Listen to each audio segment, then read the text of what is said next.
স্বাগত। অন্য পক্ষে আপনাদের সাথে আছি আমি ইরশাদ জাহান উর্মি। নারীর অধিকারের সংগ্রাম আর নিরন্তর মর্যাদা প্রতিষ্ঠার বিভিন্ন দিক নিয়ে এই অনুষ্ঠানে কথা বলি। নারীর সাফল্য ব্যর্থতা, এই সমাজে নারীর এগিয়ে যাওয়ার প্রতিবন্ধকতার ধরন আর সেই প্রতিবন্ধকতা পেরিয়ে সমতার লক্ষ্যে নারীর অপ্রতিরোধ এগিয়ে যাওয়ার প্রচেষ্টাকে তুলে ধরি আমরা। নারীবাদ, নারী অধিকার এই সমাজে এবং পুরো বিশ্বে কী চেহারা আছে অন্য পক্ষ তা খুঁজে দেখে। মেয়েদের জীবনে ঋতু বা মাসিক একটি প্রাকৃতিক এবং স্বাভাবিক ঘটনা হলেও মাসিক স্বাস্থ্যের ব্যবস্থাপনা না থাকায় মেয়েদের স্বাভাবিক বিকাশ বাধাগ্রস্ত হচ্ছে। 2016 সালের এক জরিপ বলছে সাধারণ পানির ব্যবস্থা, ব্যক্তিগত গোপনীয়তা এবং স্যানিটারি প্যাড ফেলবার ব্যবস্থা না থাকার কারণে মাসিকের সময় 75% শিক্ষার্থী স্কুলের টয়লেটে যায় না এবং 53% কমপক্ষে 3 দিন স্কুলে অনুপস্থিত থাকে। প্রথম মাসিকের আগে স্বাস্থ্যবিধি সম্পর্কে জানা থাকে মাত্র 36% কিশোরীর।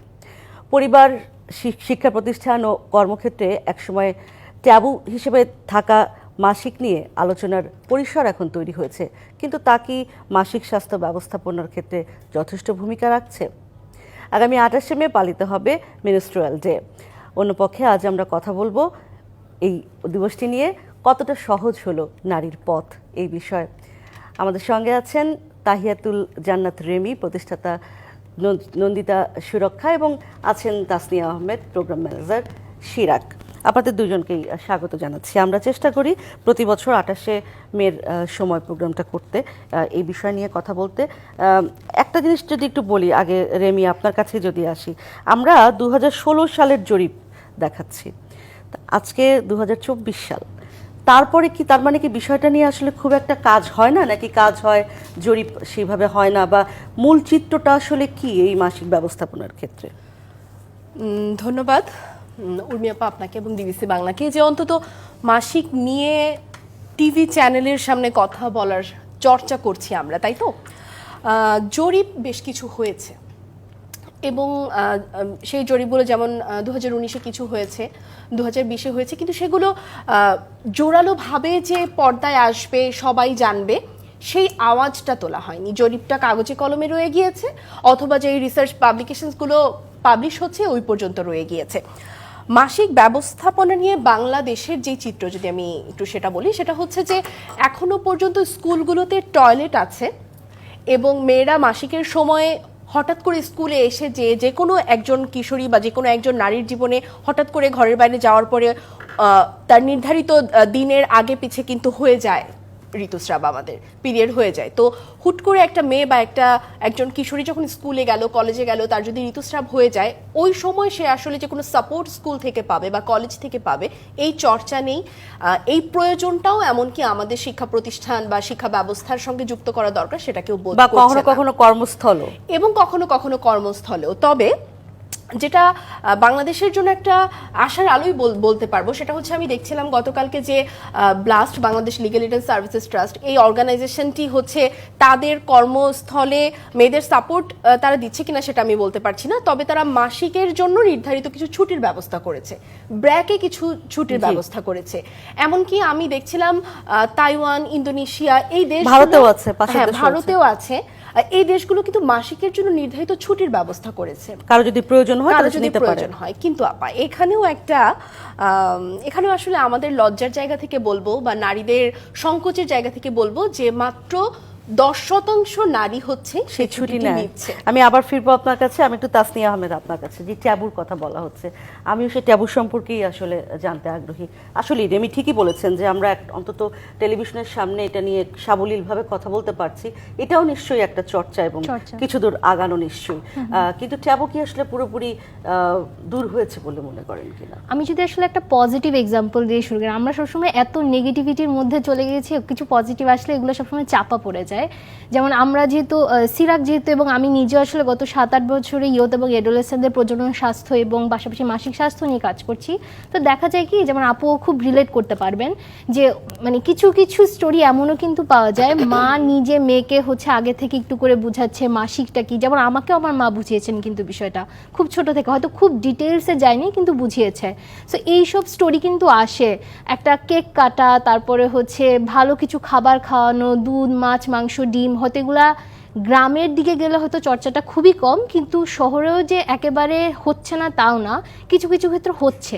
তো এই জায়গাগুলোতে যদি আসলে আমরা যদি আরেকটু বেশি ফোকাস করি, এই স্টোরিগুলোকে যদি আমরা সামনে তুলে আনতে পারি, হয়তো এইটা একটা বিষয় হতে পারে যে ট্যাবুটা ভাঙতে পারে। কারণ এখন কিন্তু আমরা তাও বলতে পারি, আগেকার দিনে কিন্তু এটা বলা যেত না যে আমি রোজা রাখবো কিন্তু আমার মাসিক চলছে। এই কথাটা বলাটা মানে খুব খুব খুব কষ্টের একটা বিষয় ছিল, যে আমি রোজা রাখতে পারছি না কিন্তু আমাকে আবার সারাদিন না খেয়ে থাকতে হচ্ছে। কিন্তু মাসিকের সময় আমাদেরকে যেহেতু বলাই হয় যে এই বিষয়গুলা বা এই খাবার দাবারের বিষয়গুলোকে একটু বেশি নজর দেওয়া, আর এই জায়গাটার উপরে যদি আসলে আমাদেরকে একটু বেশি নজর দিতে হয়, আমাদেরকে প্রথম যে কাজটা করতে হবে আসলে আমাদের স্কুলে এই প্রজনন স্বাস্থ্য, যেটা আমরা বলছি সমন্বিত যৌন শিক্ষা, এই বিষয়গুলোকে যদি আসলে আমরা তুলে আনতে পারি।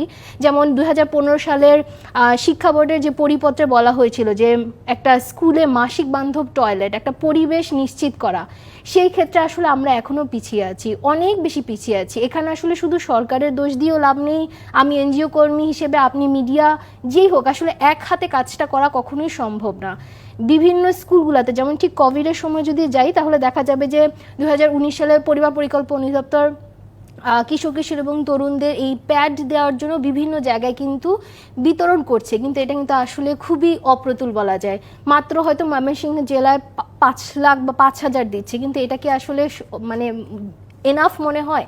এই জায়গাগুলোতে আসলে আমাদেরকে আরেকটু বেশি জোরদার করতে হবে। আমি আরেকটা জায়গায় একটু আপনার মানে নজর দিতে চাই বা ফেলতে চাই, সেটা হচ্ছে যে আপনারা দীর্ঘদিন কাজ করছেন প্যাড বিতরণ বা এই জাতীয় বিষয়। এখন বলা হচ্ছে যে এই জিনিসটাও নাকি নারীর স্বাস্থ্যের জন্য খুব একটা ভালো নয়।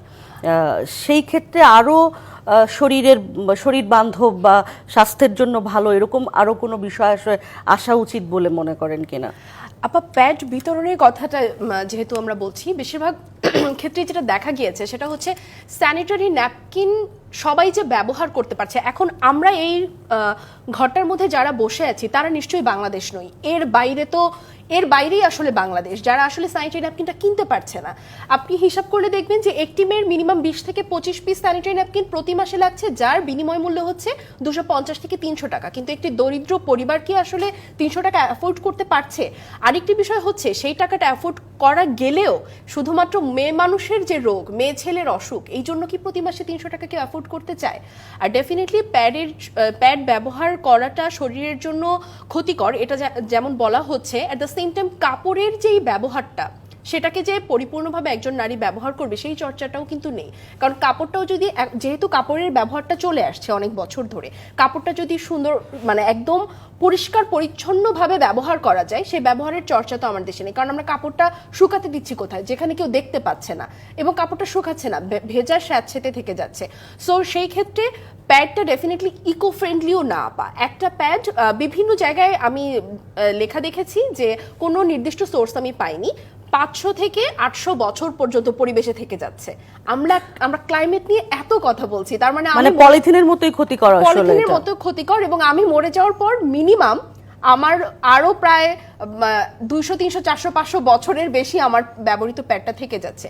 সেই ক্ষেত্রে আমি বলবো যে মেনস্ট্রুয়াল কাপ ব্যবহারটাই, যদি আমরা যারা উদ্যমী তরুণী আছি, যারা এগিয়ে এসেছি কয়েক পা, তারা যদি মেনস্ট্রুয়াল কাপ ব্যবহার করতে পারি বা সেই চর্চাটা করি, সেক্ষেত্রে কিন্তু একটা মেনস্ট্রুয়াল কাপ 7 থেকে 8 বছর যাচ্ছে, খুবই অ্যাফোর্ডেবল, এবং সেটা কিন্তু পরিবেশ বান্ধব। তাসনিয়া, যদি একটু বলেন যে আসলে এই বিষয়গুলো নিয়ে স্কুলের অথবা একেবারে শিক্ষাক্রম থেকে এবং পরিবার থেকে কি কি করার রয়েছে?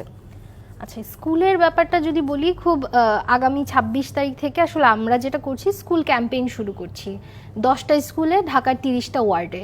তো যখন আসলে আমরা এই আলোচনাটা করতে গিয়েছিলাম স্কুলে, ওনাদের কাছে জানতে চেয়েছিলাম, যেহেতু আমাদের 2015 সালে পরিপত্রে বলা আছে একটা স্কুল কমিটি থাকতে হবে এই বিষয়ে আলোচনার জন্য, তখন দেখা গিয়েছিল অনেকে এই ফিডব্যাকও পেয়েছি যে কমিটি থাকতে হবে এই বিষয়টা সম্পর্কে কিন্তু অবহিত নয়, হয়তো বিষয়টাকে অতটা যে গুরুত্ব দেওয়া উচিত সেটাই হয়তো কেউ বুঝতে পারে নাই। তো এইখানে একটা অস্বস্তি তো রয়ে গেছে এখনো পর্যন্ত। এই যে আমরা প্রজনন শিক্ষা, যৌন শিক্ষার কথা বলছি, এখনো কিন্তু ওই ক্লাস 9-10 বইগুলোতে কিন্তু স্ট্যাপলারই রেখে দেওয়া হয়, অথবা টিচার বলছেন।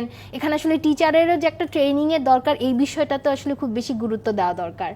আর পরিবারের কথা বললে আসলে আমার কাছে মনে হচ্ছে যে আমাদের শহর অঞ্চলে আমরা খুব রিসেন্টলি একটা সার্ভে করেছিলাম, যেখানে আসলে দেখতে পেয়েছি যে শহরাঞ্চলে আরবানাইজেশনের জায়গাগুলোতে যদি দেখি মা বাবারা কিছুটা ওপেন হচ্ছে, বাবারা এখন কথা বলছে, কিন্তু গ্রামের দিকে যদি যাই তাহলে আসলে খুবই দুঃখের বিষয়, এখানে আমাদের আরও বেশি কাজ করতে হবে। সেক্ষেত্রে আসলে পরিবার পরিকল্পনা অধিদপ্তর অনেক বেশি গুরুত্বপূর্ণ ভূমিকা রাখতে পারেন, কারণ যেহেতু আমরা কিশোর কিশোরীদের কথা বলছি, আমরা তরুণদের মাসিক স্বাস্থ্যের কথা বলছি, এবং তাদের বেশ কিছু সুন্দর সুন্দর স্কুল প্রোগ্রাম আছে। আমি আবার আরেকটু বিস্তারিত শুনবো আপনাদের কাছ থেকে। একটা বিরতির সময় পৌঁছে গেছি, বিরতি থেকে ফিরে আবারও কথা বলছি। অন্যপক্ষে একটা বিরতি নিচ্ছি, থাকুন ডিবিসি নিউজের সঙ্গে। স্বাগত আরও একবার অন্যপক্ষে। আজ মেনস্ট্রুয়াল ডে উপলক্ষে আমরা আলোচনা করছি কতটা সহজ হলো এই বিষয়ে নারীর পথ। সাথে আছেন তাহিয়াতুল জান্নাত রেমি এবং আছেন তাসনিয়া আহমেদ। রেমি, যেটি আসলে বলছিলেন তাসনিয়া, আপনার কাছেও আসলে একই প্রশ্ন, যেহেতু আপনারা কাজ করেন জিনিসটা নিয়ে দীর্ঘদিন, পরিবার এবং শিক্ষা প্রতিষ্ঠান এবং নীতি নির্ধারক তাদের ভূমিকাটা কি? এখন তো আমার মনে হচ্ছে, যেহেতু আমরা আলোচনা করছি যে অনেকখানি ট্যাবুটা দূর হয়েছে, এখন আসলে জিনিসটাকে নিয়ে আরও কীভাবে এগিয়ে যাওয়া যায়? আবার ট্যাবু দূর হয়েছে, এটা যেমন সত্যি কথা, তেমন কিছুটা, পুরোটা না। পুরোটা না, একদমই কিছুটা। তবে আপা, আমার কাছে যেটা মনে হয়, পরিবারের ভূমিকা সবার আগে, এবং অ্যাট দ্য সেম টাইম যে শিক্ষা প্রতিষ্ঠানগুলো আছে, অফিসগুলো আছে, এই ইনস্টিটিউশনগুলোর দায়িত্ব অনেকখানি বেশি। তবে পরিবারের কথা বলতে গেলে আপা, এখনো পর্যন্ত পরিবারের মায়েরা অনেক ক্ষেত্রে বলছি, মনে করেন যে আমি যেমন মাসিকের সময় পার করে এসেছি, আমার মেয়েও কোনোভাবে পার করে যাবে। এবং আপনি এটা জানেন যে নারীর অনেক কিছু সইতে হয়, কারণ সে নারী। তো এই ধারণাটা থেকে তো হুট করে বের হয়ে আসা যাচ্ছে না। এবং মাসিকের সময়ে এই যে হরমোনের ইমব্যালেন্স বা হরমোনের ওঠানামার জন্য যে একটা মানসিক অবস্থা, এগুলোকে আমরা খুবই অগুরুত্বের সঙ্গে দেখি। আমার কাছে মনে হয় এখনো যেহেতু নারীর স্বাস্থ্যকেই পেছনে ফেলে হাঁটা হচ্ছে, সেখানে নারীর মানসিক স্বাস্থ্য তো বিশাল বড় একটা ব্যাপার। এই বিলাসিতার কথা তো এখনো ভাবাই হয় না। তবে সেক্ষেত্রে সরকার এবং আমরা যে এজেন্সিগুলো কাজ করছি, তারা যদি তৎপর হই, সেক্ষেত্রে আমার মনে হয় যে জায়গাটাকে আরো শিথিল করা সম্ভব। আর যেভাবে এখানে কথা বলছি সেভাবেই। আর অ্যাট দ্য সেম টাইম আরেকটি বিষয় যদি একটু বলতে চাই, পিরিয়ড প্রভার্টি কথাটা আমাদের সবার কাছে এখন সোশ্যাল মিডিয়ায় খুব ভাইরাল হচ্ছে, পিরিয়ড প্রভার্টি। কিন্তু আসলে পিরিয়ড প্রভার্টি কি, সেটা আমরা কতটুকু আমি এটা সম্পর্কে আবার আপনার কাছে আসবো, কারণ আমরা একটু জানতে চাই। তাসনিয়া, আপনার কাছে প্রশ্ন হচ্ছে, শিক্ষা প্রতিষ্ঠান, পরিবার গেল, গণমাধ্যম বেশ বড় একটা ভূমিকা পালন করছে, যার কারণে আমরা দেখি যে বিজ্ঞাপনে ভাই বোনের জন্য স্যানিটারি প্যাড নিয়ে আসছে, বা বাবাকে বলছে বাবা নিয়ে আসছে। হ্যাঁ, এই বিষয়গুলোর মধ্যে দিয়ে কিন্তু ট্যাবুটা অনেকখানি ভেঙেছে। গণমাধ্যমের আরো কিছু আপনি যদি সাজেস্ট করেন। যে আসলে একটা জায়গায় বারবার বলতে হয়, বা এই জায়গাটাতে বারবার থেমে যেতে হয়। আমরা যখন আসলে কখনো কোনো নিউজ দেখি, নিচের যে মেসেজটা স্ক্রল হচ্ছে, this is a very wonderful idea, মানে যে কাউকে অ্যাট্রাক্ট করার। আমি হয়তো একবার মিস করতে পারি, দুইবার, কিন্তু বারবার যখন ছাড়ছে 5 বার 6 বার 7 বারের সময় আমার মাথায় একটু হলেও এটা হিট করবে। That's a very good thing. আর আরেকটা বিষয় হচ্ছে, আমার কাছে মনে হয় কি, যে আমাদের এই মুহূর্তে মিডিয়া বা এনজিও বা সরকার এই জায়গাটাতে একটু একসাথে হয়ে কানেক্ট হয়ে কাজ করার সময়টা আসছে। আমরা করছি, কিন্তু আরেকটু বেশি দরকার। যেমন আপনি যেটা বলছিলেন যে এই যে মিডিয়া চ্যানেল বা এই জায়গাগুলোতে দেখা যাচ্ছে যে খুব ভালো ভালো কিছু উদাহরণ রেখে কাজ করার চেষ্টা করছে, এনজিও থেকেও কিছু করছে, কিন্তু যখন দুইটা মাথা একসাথে হবে তখন কিন্তু আইডিয়াটা কম্বাইন্ড হয়ে আরেকটু বেশি চমৎকার হবে। এই জায়গাগুলোতে হয়তো আমাদের একটু কাজ করার জায়গা আছে। তবে আমার কাছে মনে হয় দুইটা বিষয়, আমরা যেহেতু আপনি আপাকে বলছিলেন নীতি নির্ধারকের জায়গাটা, নীতি নির্ধারকের জায়গায় যদি যেতে হয়, সবচেয়ে গুরুত্বপূর্ণ ভূমিকা রাখবে কিন্তু, যদি আমরা না বলি, সেটা হচ্ছে মিডিয়া।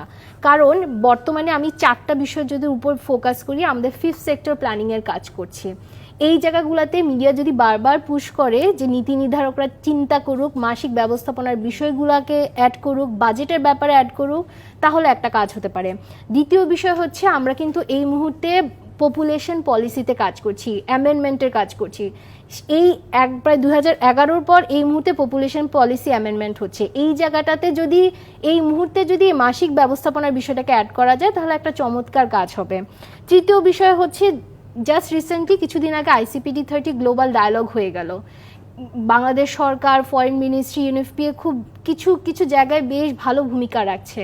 এই জায়গাতে যে 12টা কমিটমেন্টের কথা বলা হচ্ছে সেখানে যদি আমরা মেনস্ট্রুয়াল হেলথের কথা, স্পেশালি উইমেন এম্পাওয়ারমেন্টের কথা যেহেতু বলছি, মেনস্ট্রুয়াল হেলথটা কানেক্ট করা খুবই জরুরি। এবং আরেকটা জিনিস যদি আপার সাথে অ্যাড করি, সেটা হচ্ছে যেহেতু ক্লাইমেটের কথা বলছি, এই যে আজকালকার দিনে যে পরিমাণে তাপমাত্রা বাড়ছে, এটার পেছনে একটা কারণ হতে পারে আমার যে ওয়েস্ট ডিসপোজালের যে সিস্টেমটা, এটা কিন্তু প্রপার না। তো যার কারণে দেখা যায় আমরা যখন চর এলাকায় কাজ করতে গিয়েছিলাম, গাইবান্ধায় কাজ করতে গিয়েছিলাম, তখন দেখা যায় একটা কিশোর বা কিশোরী প্যাড হয়তো ব্যবহার করার কথা আমি বলছি, সে বিলাসিতা মনে করছে এই কারণে প্যাডটা ফেলবে কোথায়, তার উপরে পানি চারপাশে, সে তার নিজের জায়গা, যেটা আমরা সাতক্ষীরা দেখেছি যে আমাদেরই একজন সাংবাদিক ছোট বোন, সে রিসার্চ করে বের করে এনেছে যে ওই এলাকায় জন্মবিরতিকরণ পিল খেয়ে খেয়ে মেয়েরা থাকে, সাতক্ষীরার একটি এলাকায়। আমি যদি একটু জানতে চাই, রেমি, একদম শেষের দিকে আমরা চলে এসেছি, আপনি যেটি বলছিলেন, জি, ওই বিষয়টা একটু বলে আমরা শেষ করতে চাই, কারণ এটা নতুন 5.5 কোটি তরুণ এখন বাংলাদেশে, তো তার মধ্যে যদি অর্ধেক ধরি তাহলে আমাদের নারীর সংখ্যা অনেক বেশি, এবং এত নারী প্রতি মাসে মাসিক চক্রের মধ্য দিয়ে যাচ্ছে। কমিউনিটি ক্লিনিক আছে, সেখানে বার্থ কন্ট্রোল পিল দেওয়া হচ্ছে, বার্থ কন্ট্রোল পিল হাতে হাতে পৌঁছে দেওয়া হচ্ছে গ্রামে। কিন্তু আমরা কি পারতাম না যদি আমরা হাতে হাতে কিশোরীদের হাতে মাসিক ব্যবস্থাপনার প্রোডাক্টটি পৌঁছে দিতে? আমরা কিন্তু পারছি না। আমাদের কিশোরীরা কেন আজকে শিক্ষা ব্যবস্থায় পিছিয়ে পড়ছে? কারণ প্রতি মাসেই যদি সে পিরিয়ডের জন্য 2-3 দিন করে স্কুল অফ কামাই দেয়, সেক্ষেত্রে কিন্তু সে বছর শেষে একটা বড় ড্রপ আউটের দিকে চলে যাচ্ছে। এবং মাসিক ব্যবস্থাপনার যে উপকরণগুলো, এই উপকরণগুলোর যে অপ্রতুলতা, এই অপ্রতুলতার জায়গাটাকেই মূলত পিরিয়ড পভার্টি বা ঋতুস্রাব দারিদ্র্য বলা হয়, যেটা এখন খুব ট্রেন্ডি একটা ওয়ার্ড হয়ে এসেছে। তবে আমরা আশা করি যে নীতি নির্ধারকরা এবং গণমাধ্যম এবং আমরা যারা সাধারণ জনগণ যারা আছি, আমরা যদি সচেতন হই, এই পিরিয়ড পভার্টি থেকে হয়তোবা নিজেদেরকে আস্তে আস্তে সামনের দিকে এগিয়ে নিয়ে আসতে পারবো। একদম 20 সেকেন্ডে যদি আপনি তাসনিয়া এই মেনস্ট্রুয়াল ডে সম্পর্কে একটু যুক্ত করেন। আমার কাছে মনে হয় যে মাসিক বিষয়টা এখনো অনেকের কাছে, আমাদের সবার কাছে এখনো এটা একদম একটা একক শব্দ হিসেবে রয়ে গেছে। আমরা এটাকে সবার কাছে এটাকে আসলে ততটুকুই কি বলবো, মানে খুব সহজভাবে গ্রহণযোগ্যতা বাড়ানো উচিত আমার কাছে মনে হয়। অনেক ধন্যবাদ আপনাকে তাসনিয়া আহমেদ, ধন্যবাদ তাহিয়াতুল জান্নাত রেমি। আমরা একটা গুরুত্বপূর্ণ বিষয়ে কথা বললাম এবং নিশ্চয়ই আমরা আমাদের সামর্থ্য অনুযায়ী কথা বলতে থাকবো। ধন্যবাদ দুজনকেই অন্য পক্ষে সময় দেওয়ার জন্য। এই ছিল আজকের অন্য পক্ষে। টিভি নিউজের সাথেই থাকুন 24 ঘন্টা।